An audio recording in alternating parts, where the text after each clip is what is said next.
What's up, y'all? It's your boy Lil L. You know, the host, the MC, the rapper, singer, a little bit of everything. And today we got a guest, this second episode of season 2, man, and we got a guest. We got a guest all the way from the Carolinas. We talking about I Do, I Did. We talking about, man, this man got bars. This man got delivery. We got a couple joints out the pot. No more than a couple joints. Just had a recent EP. Oh my goodness. Everybody, welcome. Big S.I.N. Woo! What up? What up? What up? Hey, how you doing, Big S.I.N? Chilling, man. Happy to be here, man. Man, happy to have you, man. Happy to have you, man. Like I say always, put my disclaimer out. The goal is not to make this interview. The goal is to make this a conversation, to drop gems to the people. This is the NSYNC Era podcast where all the creatives, come together and drop gems and display their story, and and you can really feel the energy. And so, that's why I, invited you, here today because you got the energy, man. And I wanna go, like, I wanna dig deep because we know each other and we done worked on plenty of things, and and these ain't finna be the basic questions. Who your top 5 rappers? Who your top 5 producers? No, we gonna ask some questions, some different. We're gonna go down deep in there. So,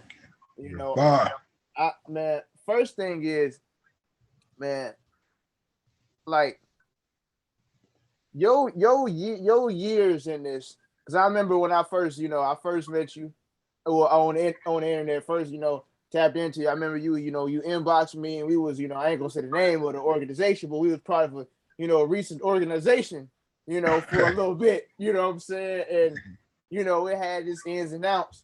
But I remember when you DM'd me and you showed me, you sent me a couple songs, and oh my goodness, man, it's like that soulful approach with with the beats, especially shout out to Joe Burnham on the beats, man. Shout out to Joe Burnham, going crazy. And I remember when I heard Soul Man for the first time, it was like I felt like, because I'm a big fan of blaxploitation. But when you're rapping over that and with the the structure of your voice, my soul is back. It really felt groovy, man. And I want to know, how did you get your name? How did you come up with that name, man? Big S.I.N? Yeah. Actually, like, it started out like I was looking for a name, and I was talking to this cat that I was going to school with, and he was like, you should be Mr. Sinister, like the comic book character. I did that for a while, you know what I'm saying? But, over time, I didn't like the name. So, like, people started calling me S.I.N, like, you know what I'm saying? Like, when I be moving around, like in the street or just wherever, they would call me S.I.N. So I just went with that. I just shortened it to S.I.N. And then a friend of mine was like, because I was big, like I was a big dude. So he was like, you should put big on it, Big S.I.N. Like, So that's what I did. Then I made it an acronym, like, you know what I'm saying, with the dots. It stand for Southern Ill Nigga. So it evolved from Mr. Sinister to Big S.I.N. You know what I mean? Just cats telling me that, just, change it, or whatever. Nice. But people still call me S.I.N to this day. Like, so I just roll with the name. Man, you talk about big. Last time I seen you, man, to now, man, you looking young, man. You looking young. Yeah, man. Just try to take care of myself, man. Like stop drinking and what I'm saying, eating crazy, exercise, and stuff like that, man. And you'll look young. You know what I'm saying? It's like it's people younger than me that look older than me, like, you know. So it's just all in how you take care of yourself. Right, You right, know? right. Yeah. So I wanna talk about one of the recent projects. Um, especially the song, man, Grandma, man. Oh my goodness. Oh man. I remember that process like it was yesterday, man. Like, Yeah. I mean, Yeah.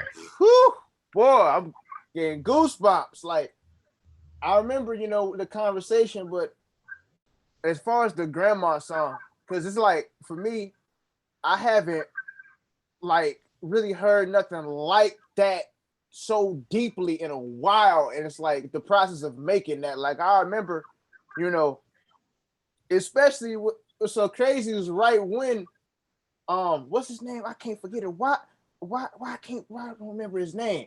The Bill original, Withers. yeah, when Bill Withers he just recently passed, like just when he just passed, and when you was like, Yeah. man, do some of that grandma, and man, it was like it was crazy, but like, how was the writing process for that song? Because I know, like, you know, the type of beat it was like, bouncy and all, like how made it, but how was the writing process? Because for somebody that, I would say I wouldn't put you in a box. I would say you would be able to flow on any type of beat that's possible that you would like. I feel like that you have an open mind to that. But how was it writing to that song? Um, it took me about it took me like maybe a day to like really learn the beat, like, you know what I'm saying? Cause it was different. It was a different beat. So I studied it for about a day or so, and then I just started coming up with the bars. Cause that's a song I had been wanting to do for a long time, Mm-hmm. but I just didn't have the right beat for it. So when you sent the beat, it was like, it was like tailor made, you know what I mean? And and it was one of those beats that challenge you. You know what I'm saying? It challenge you to switch your flow and, you know what I'm saying, come with something different. And you know what I mean? And it give you room to like bounce on it and, you know what I'm saying, and flip and, you know what I'm saying, and throw your words or whatever. So that was a process. I studied the beat for like a day, and then, you know what I'm saying, then I started putting the bars together to it. Mm-hmm. But that was one of my favorite songs to do though. Mm. You know what I'm saying? I that was a dope record, man. It was dope production. You know what I'm saying? It was dope. It was just a dope song. Mm-hmm. Yeah. I want to go back a little bit. I want to go back to Southern Gentleman. Oh my Oh, goodness. Whew. Southern Gentleman, man. Man, talk about that. Talk about the making and the origins of that project, Southern Gentleman.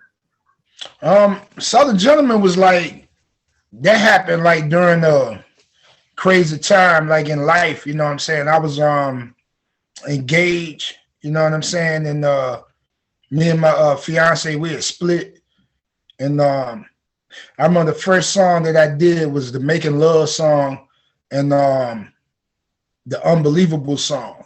And then when me and my fiance split, I went and stayed with my step pop. Like, he had cancer. He had colon cancer. So I spent like the last 6 months of his life, you know what I'm saying, with him. So during that process, I was doing the Southern Gentleman album. You know what I'm saying? And it was a lot of emotion and feeling, you know what I'm saying, with making it, because you know what I mean? Like I knew I was gonna lose them, but I didn't know when, and just dealing with the emotions of that. You know what I'm saying? So like songs like Always Be This Way and I'm Human and Thank God for You. And I know the last songs I made was When the South in the House and Stormy Weather. I actually made Stormy Weather while he was like laying in the bed. Like this probably was like 2 days before he died. Oh, And I put the song together like sitting there looking at him, like, you know what I mean? And just, that project was like crazy, but it just captured a moment in time. Like it was a crazy time in life, you know. man. I can hear it and I can feel it, and the emotion. Like, how was it Yeah. recording that project? Like, as like the recording, like going in the booth and just having to think about like all of this when you put it together, it's like to express it. It was like it's like it felt like everything came together. Like because Joe Burnham, he did all the production on that project. You know what I'm saying? And it's like everything, every beat he would send me would like it'll just come together like like it was destiny. Like the recording process was it was fun. You know what I'm saying? It was fun and and it was just emotional. I remember recording Ordinary Guy, and I remember we was drinking Bacardi at the studio, Bacardi and Dr. Pepper, and I just remember the part when I was like 85 cruising. Like all I could think about was just driving a Cadillac on 85. You know what I'm saying? Just with the pedal to the floor, because that's what that beat made me feel like that. You know what I'm saying? So it's just. You know what I'm saying? I can remember every song, like recording every one. You know what I mean? I can remember it vivid, like it was yesterday. Right. Man.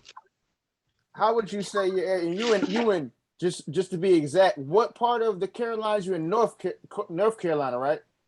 Yeah, I'm in North Carolina. North Carolina. How would you explain the music scene up there? It's like it's a melting pot. Like, because a lot of people that's here, they not from here. Like, you know what I mean? You got colleges and, there's a lot of colleges here. We got UNC, we got Duke, we got a bunch of black colleges. So it's like a melting pot. I won't say we don't have like a Carolina sound per se. You got like underground cats. There's a lot of underground hip hop here. A lot of turn up rappers, you know what I'm saying? A lot of trap rappers. It's just like a melting pot. I think like the Baby, his sound is like I would say it's like an original Carolina sound. Like J. Cole, he got an original Carolina sound, but there's just so many different feelings and emotions, and you know what I mean, and just lifestyles. Like it ain't one sound, it's just different. Just scattered all over the place. Okay. Now, man, this is amazing. I want to talk about one of the opportunities that you had, way back in, the I Do I Did, and it's a theme song, correct me if I'm wrong, the theme song of I Do I Did? Yep. The theme song. Yeah. That is an amazing accomplishment. I don't care whether you're underground, mainstream, whatever. That's an amazing accomplishment to be able to do it. First of all, be able to do a theme song of anything, but as well as a feature film of, I Do I Did. The process of being able to get, royalties and to be able to have your stamp on the feature film. Talk about that opportunity and give us some gems, give us some game. That happened, man. Like I had met Cherry Johnson, and at the time when we met, it's like I was working on a mixtape called The Warning Shot, and she actually was on a song on there. At the time, she was trying to do like her singing career, but she wanted to target overseas, and I was working with an overseas producer at the time. So we did some songs together or whatnot, and then at the time she was actually shooting the film, and I remember one day she had posted on MySpace. She was like, she looking for music. So, people were just sending her like stuff that ain't had nothing to do with the movie at all. They were just sending her anything. So I think originally she wanted the song with Fabulous and Lil Mo. I Want to Be With You or whatever. I think that's the name of it. Never Let You Go, something like that. But she would have had to license it, like the song. So she asked me, she was like, you got anything? I was like, nah, I don't got nothing. I was like, I can get something. So I had heard a beat that my partner had let me hear like a couple of days prior. And it was like it just sounded perfect, you know, for the film. So we got together. You know what I'm saying? I wrote the song probably about 15 minutes, and we recorded it with a paper towel on the mic. You know what I'm saying? And then after we recorded it, he mixed it. I sent it to her, and the rest is history, man. You know what I'm saying? And it made it in the film, signed the paperwork. You know what I mean? Contract, sent it back, and we was in there. Amazing, amazing, amazing. Um, as far as like, cause like you got Joe Burnham, and then I sent you a couple tracks. What within a beat? What are you looking for? Because a lot of people they just say send beats. Cause I feel like you have a great selective of producers that you work with, that you use their beats from. But can you explain to the people how important it is on the type of beat selection that you'll choose for yourself, not just be like, oh, this beat hard, let me rap on it, but as far as the selection that's best for that artist? Like with me, when I pick beats, I like to it really depends on the project. Like, you know what I'm saying? I used to would just get a beat and rap on it. Like my partner, Paul of Fame, you know what I'm saying? Like we recorded music like probably, I mean, I would say like maybe 15 years. We was just recording music and not putting it out. You know what I'm saying? So a lot of music I would just be rapping on, but now it just really depends on the project. It depends on the vibe of the project. Like the last project was Sinister Intentions. So, you know, it got like it's like a Kiss My Ass album. That's how I like to put it. Like and you know, that's how I like the beats. Like I when I listen to beats, I look at it from a perspective of you know, like how it is. Like I try to look at it from the consumer perspective, like from my audience perspective. Like with the song Saga Continues, when I heard that beat, I was like, like this sound like something that you know, the West Coast are like, the underground hip hop, you know, crowd in the West Coast, they're like this. You know what I'm saying? Like it just, that's how I like pick beats. Like I look at it from the consumer's perspective instead of me just saying, oh yeah, I love this beat. You know what I'm saying? I'm gonna just put it on there. Now it's like I like to have a vibe for the project. So if like I might love the beat might be crazy, but if it don't fit the vibe of the project, I'll save it for, you know, another project. You know what I mean? It might fit the vibe for the next project or something.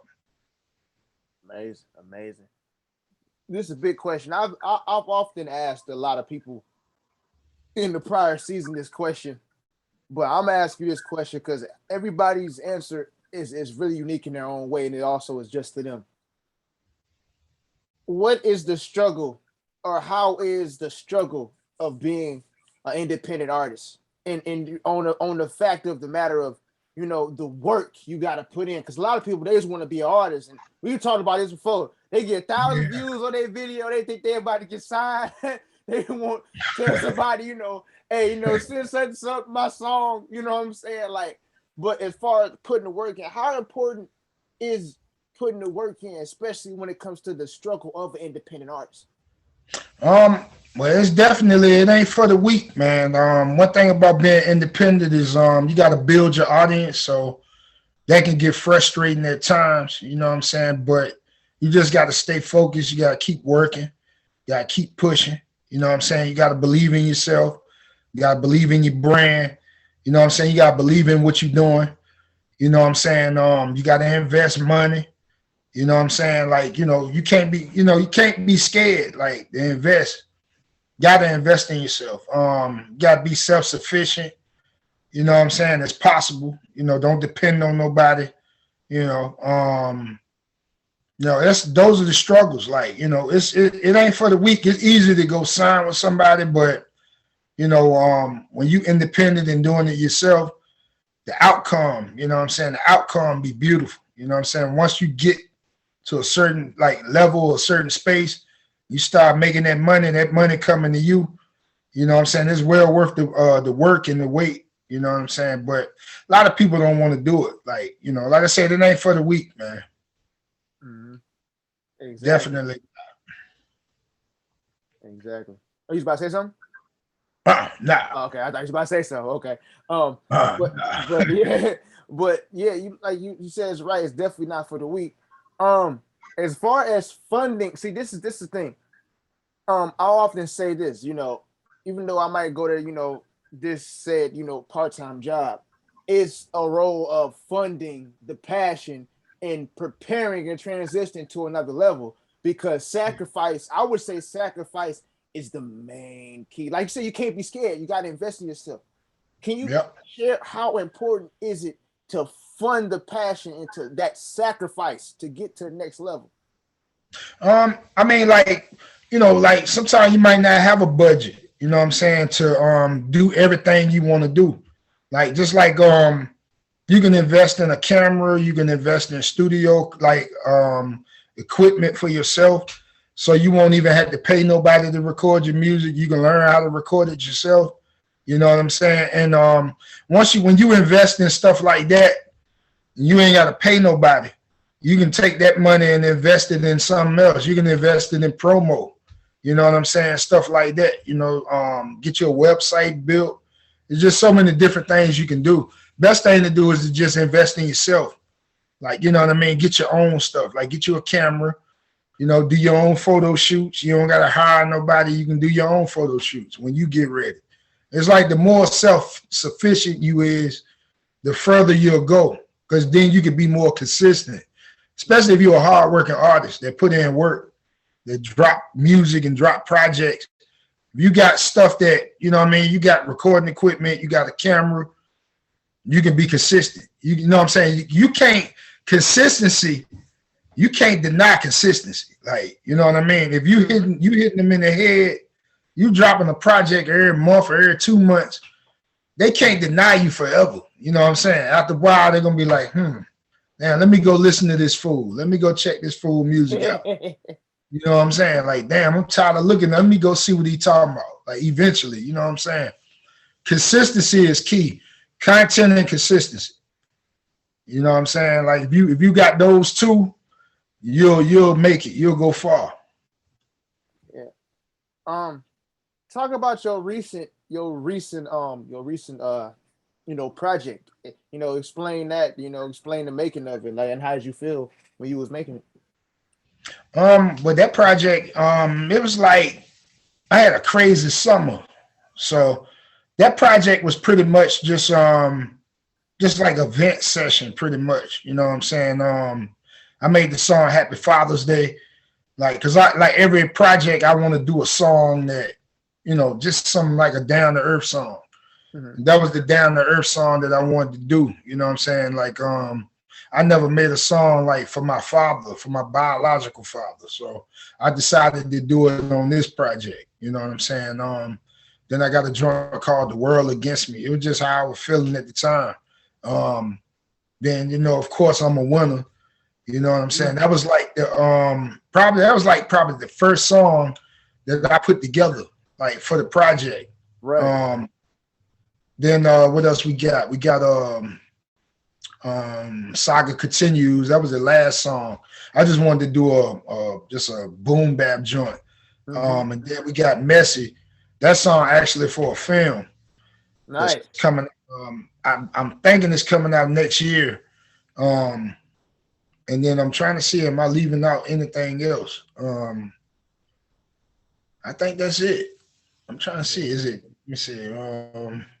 Father's Day, World Against Me, Messy, Saga Continues. I feel like I'm leaving out something. But that project was pretty much a vent session. You know what I'm saying? It captured how I was feeling from from June to like September. Mm-hmm. You know what I mean? It was just getting stuff off my chest and just how I was feeling, pretty much. Amazing, amazing. I want to talk about because the thing about it is I'm I'm gonna let this be known. Like I remember like when we started dishing out like songs, and keep in mind I sent you so many beats like a man, like a road runner, man, like a road runner. Send you so many beats, and it's like the thing about it is every time I heard you, rap on something, I've always been like impressed. I've always, always been impressed. Always, I appreciate been, it. fulfilled. It's like I always felt like the goal was hit. And it's like, because man, your flow is like immaculate. And it's like you and I could tell, like I could tell you a fan of battle rap as well, because the punchlines in between and like your mechanics is amazing. Like, Yeah, like as far as like, I would say like yo, as far as like your patterns and your rhythmic style. Um, did you watch battle rap a lot, like the Smack, URL? well, no, not really. I started out like battling in the hallway at school. Okay. You know what I'm saying? We used to have ciphers or whatever, and that's how I started. Like I used to be a battle rapper back in the day. You know what I'm saying, in the cipher, but Okay. just over time it changed because I didn't want to get like typecast as a battle rapper. You know what I'm saying? Because Mm-hmm. once you get that just like I went to Summer Madness joint Oh, okay. and shot back in I think like 2019, I believe, no, 18 or 19, one of them. It was a dope ass experience, but I wouldn't want to do that though. You know what I'm saying? Like it just ain't my cup of tea. I like it though, but a lot of them battle rappers, they like on another level, like lyrically, like they like aliens, you know what I'm saying? And they Yeah. got dope records, they got dope music and dope songs, but a lot of them they just typecast as a battle rapper, like you know what I'm saying? And people can't see past that sometimes. Right. So you know what I mean? That's why I like with the sinister intentions, I didn't want to I wasn't doing a lot of rapidy rap shit on that too much. I just wanted to keep it simple, you know what I'm saying, and to the point, so where people can get it and understand and digest, like the lines or whatever. But I used to battle rap though back in the day. I could tell. I could tell. And they'll We used to punchline battle. sharp. We used to battle every day. Like it was a time like we would have exams. We had 3 lunches. So when we would have exams, we'd have one big lunch. So it'll be like a rapper from each lunch. Like, you know what I'm saying? Yeah. Because every lunch, you know what I'm saying, they have ciphers. But Right. we never meet up. We would never meet up like. So when they had exams, everybody be together. So we would all meet up and just have one big ass cipher Mm. and just battle, you know what I'm saying? But I came from that though, from that battle rap though, from the ciphers and the battle rapping and all that. But it just ain't my cup of tea no more. Mm-hmm. You know what I'm saying? It ain't nothing that I would want to do. Mm. Would you say that I mean, of course, I believe, me personally, it's still more to come for Big Sin. But as far as like, is it any like I would say not dream projects as like, oh, this is impossible, I wish I could make, like any like bucket list projects that that's on your mental list that you'll still want to make for yourself, as far as album wise and Um, stuff. I really don't know right now. Like I wouldn't say I don't think it's like a bucket list, but I think I'm gonna just like with me, I just go off like how I feel at the time. Like Mm-hmm. just like at the Hulk smash, I was like, damn, damn, where I'm gonna go next. You know what I'm Mm-hmm. saying? And trying to navigate and figure out where to go. But you know what I'm saying? Like the universe will show you where to go. You know what I'm saying? So just like the next project, I have no idea what the name of it is or none of that. But wherever the universe take me, then that's where I'm gonna go, with it. Amazing. Amazing, amazing.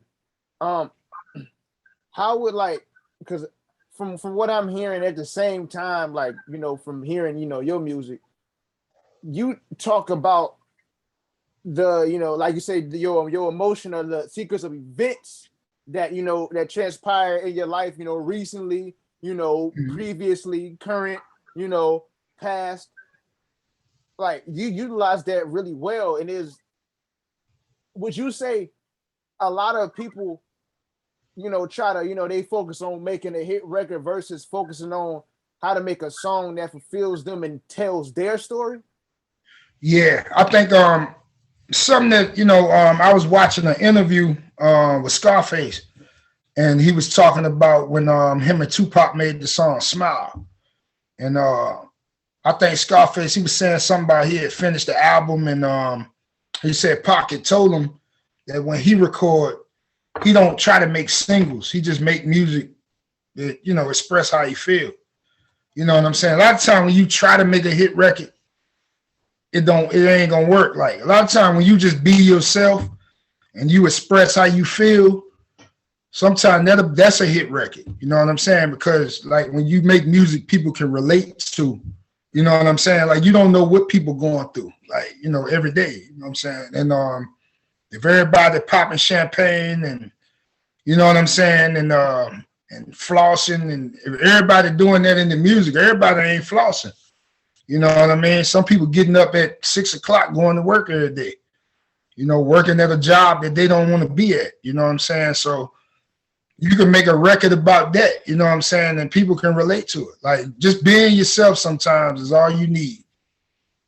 Sometimes you just got to let God step in the studio with you. Yeah. Man, amazing.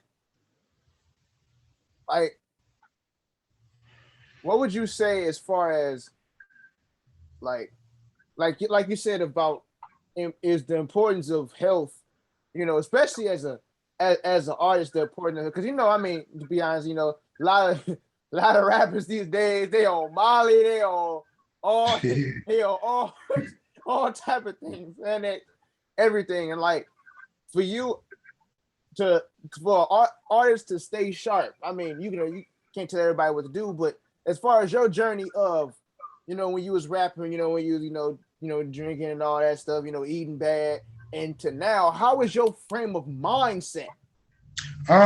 It's like, actually, I feel like I became a better artist, man. Once I changed my lifestyle, I became better because now my thoughts are clear. You know what I'm saying? I got all that toxic energy out the way. Because when I was drinking and you know what I mean, eating crazy and was just in a toxic place, like Soul Man is a good example. Because when you listen to that project, it's like it's just a bunch of songs. Like, it's not no one vibe. It's just a bunch of records. And that represents like where I was at during that time. When you listen to the projects after Soul Man, it's more of a structure, like it's more of a vibe. You know what I'm saying? So, when you like eliminate toxic things, I mean, it makes a difference on your artistry. You know what I'm saying? Because, your thoughts are more clear. You know what I'm saying? You feel better. You know what I'm saying? And I'm telling you, it works. It works. Like I feel like I'm reborn. I feel like, I'm a different person. You know what I'm saying? That's why I've been like in the past couple of years, I done dropped 4 EPs. Like, you know what I'm saying? Like, and that all comes from just lifestyle change. Just being able to like focus and think and create. You know what I'm saying? And with a clear mind. You know what I'm saying? Like, I'm telling you, lifestyle change, it helps. It makes you a better artist. What would you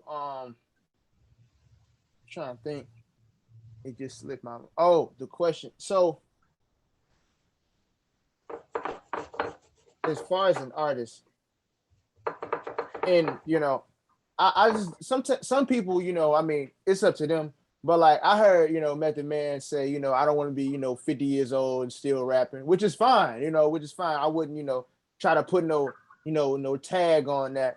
But as far as, your age and, rapping and, the position where you are in life, what fuels you? Because, a lot of people, they'd be like, man, time was over, and, I got to get to something, solidified. I just got to make sure when I'm, 60, 70 years old, I'm comfortable. Like, what keeps you wanting to keep conquering your goals and keep fueling your passion? Like, I'm gonna tell you, like right now, it's like I'm not chasing nothing. Like I'm just making music. You know what I'm saying? Like, to me, like even if it won't no social media or none of that, I'll still be doing music because it's therapy. You know Yeah. what I'm saying? Like I could be 80 years old, I still be making music. You know what I'm saying? Because it's therapy, like it's therapeutic. You know what I mean? A lot of times when I do it, I'm just having fun. I'm just enjoying myself. You know what I mean? Like I'm not going in it with a mentality like, oh, I want to get signed. I want to be on the radio and I want to be on the BET Awards. Like I'm just doing it. You know what I'm saying? But it's like since I got that mindset and that mentality, it's like I got more like supporters, like you know what I'm saying. So I mean, like as far as like the age thing, like as people get older, like especially as an artist, as you get older, like you know what I'm saying, like you gonna realize that, like damn, like you gonna get better. You're gonna get better at it, especially if you fuck with it every day and you do music and it's your passion. As you get older, you're gonna get better. You're gonna get more creative. You know what I'm saying? Like you know what I'm saying, you're gonna grow as an artist. It's just like take like a Stevie Wonder, somebody like that. Like that's like a national treasure, like, you know what I mean, with music. Like, I'm sure he probably got a whole catalog of music that nobody ain't never heard. He probably record music every day, you know what I'm saying? Because it's in him. You know what I'm saying? He got a passion for it. So that's what fueled me. Like I probably like I said, like I'm gonna drop like 4 more next year. You know what I mean? Like, and it's just gonna happen, like, and probably drop 4 more the year after that. But you know what I'm saying? It's in me. Like, you know what I mean? Like KRS-One, he said, rap is something you do, hip hop something you live. You know what I mean? Like, we hip hop, you hip hop. You know what I'm saying? Like, look at the background, you got the keyboards there, the music there. Like, you know what I'm saying? That's hip hop. That's a part of your life. It's just like you waking up in the morning. You know what I'm saying? Like, I couldn't go a day without hip hop, without music, like without listening to music or listening to a beat or just coming up with some bars. Like it's a part of life. You know what I'm saying? And it's gonna continue to be a part of life. Yes. Man. Hey man, I'm really enjoying this, man, because this is it really inspired me today. Like for the ones listening, all the projects, Hawk Smash, Sinister EP, Grandma Song, all these would be in the bio. All these would be in the description of this video. And I just want to say, man, I appreciate you, man. I know, the original day, we had something going on, but at least we made it today, and I'm glad we made it today to record this episode, y'all. I mean, anything? What's the last thing you want to say to the people before we get off this thing? You know what I'm saying? Check out my YouTube channel, Carolina Big Boy. You know what I'm saying? See some videos. Grind to Your Famous EP out now on streaming platforms. S.I.N 315 out now on streaming platforms. Hawk Smash out now on streaming platforms. Sinister Intentions EP out now on streaming platforms. Soul Man, Southern Gentleman, Soul and Hip Rock. I'm about to drop another unreleased album. I'm gonna put that out probably the end of this week, called Intercontinental Champ. Something I never put it out. I did this album like 10 years ago, but I ain't never put it out. So I'm gonna put it out. You know what I mean? Yeah. And then there's probably be another EP coming. You know what I'm saying? I don't know when, but another one coming, and more videos coming too. I'm about to start working on a video for Man of Integrity off Sinister Intentions EP. Nice. It's a crazy joint, different. It sound different, like got the saxophone and something crazy. All right. Well, everybody, it's the NSYNC Era Podcast, and we out.